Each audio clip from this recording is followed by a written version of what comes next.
5 वक्त की नमाज फर्ज है।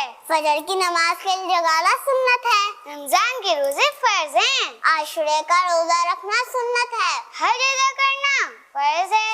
उम्रा करना सुन्नत है। कुरान छूने के लिए वुजू करना फर्ज है। कुरान पाक को अच्छी आवाज से पढ़ना सुन्नत है। किबला की तरफ मुंह करके नमाज पढ़ना फर्ज है। किबले की तरफ मुंह करके बैठना सुन्नत है। अल्लाह पाक और आखिरी नबी सल्लल्लाहु अलैहि वसल्लम से मोहब्बत करना फर्ज है। तोहफा कबूल करना सुन्नत है। माँ बाप के हुकूक अदा करना फर्ज है। दीन की तबलीग के लिए सफर करना सुन्नत है।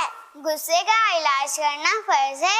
अच्छे सलूक से पेश आना सुन्नत है। मेरे प्यारे अमीर अहले सुन्नत, ये इरशाद फरमाइए कि फर्ज पर अमल करने वालों को इसका क्या अजर मिलेगा।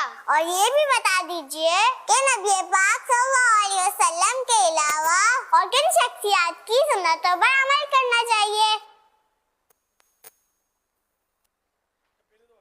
ये फर्ज का सवाब बहुत ज्यादा होता है। वाजिब पर अमल करने का भी सवाब होता है, सुन्नत पर अमल करने का भी सवाब होता है, मुस्तहब पर अमल करने का भी सवाब होता है। तो जो भी सवाब का काम है जिसको नेकी बोलते हैं, है ना, तो नेकी जन्नत में ले जाने वाला काम होता है। जिस पर रब राजी हो जाए तो वो नेकी करने वाला जन्नत का हकदार होता है, किसको अल्लाह पाक अपने फजलो करम से जन्नत में दाखिल करे। तब फर्ज की अहमियत ज्यादा होती है कि ये बड़ी नेकी है, तो बाकी नेकियां इससे छोटी होती हैं यूं देखा जाए दर्जे में। लेकिन बाज़ों का दर्जे में जो छोटी नेकी होती है वो बड़ी नेकियों से बढ़ जाती है। वो यानी यूं समझो कि बाज़ों का इबादत वो काम नहीं दिखाती जो नदामत दिखा जाती है। जब बंदा इबादत करता है कर रहा अच्छा काम कर रहा है और बाज़ औक़ात किसी से गुनाह हो जाता है और इस कदर नदामत वो करता है कि वो नदामत अल्लाह पाक की बारगाह में ऐसी पसंद आ जाती है कि वो जन्नत उसको मिल जाती है, मग़फ़िरत कर दी जाती है। इस तरह के वाक़यात होते हैं, मतलब हदीसों में, बुज़ुर्गों के किताबों में। तो यूँ मतलब ये है कि मेन अल्लाह पाक की खुशनुदी पर है और इखलास जितना ज़्यादा होता है, खुलूस उतना सवाब ज़्यादा होगा। खुलूस में कमी आएगी, सवाब में कमी आएगी। खुलूस बिल्कुल जाता रहा, सवाब भी बिल्कुल जाता रहेगा।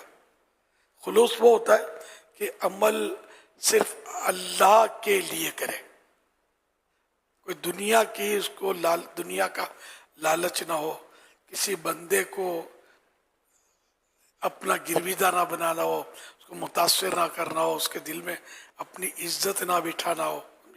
तो इस तरह की चीज़ें तो रिया में डाल देती है।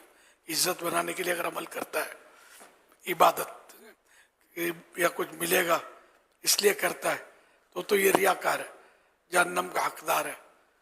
तो यूँ मतलब है कि इबादत जो भी करे सिर्फ अल्लाह के लिए करे, अल्लाह को राज़ी करने के लिए, तो उसमें सवाब होता है। वल्लाहु तआला अअलम व रसूलुहु अअलम अज़्ज़ व जल्ल सल्लल्लाहु तआला अलैहि वसल्लम। सल्लू अलल हबीब सल्लल्लाहु अलैहि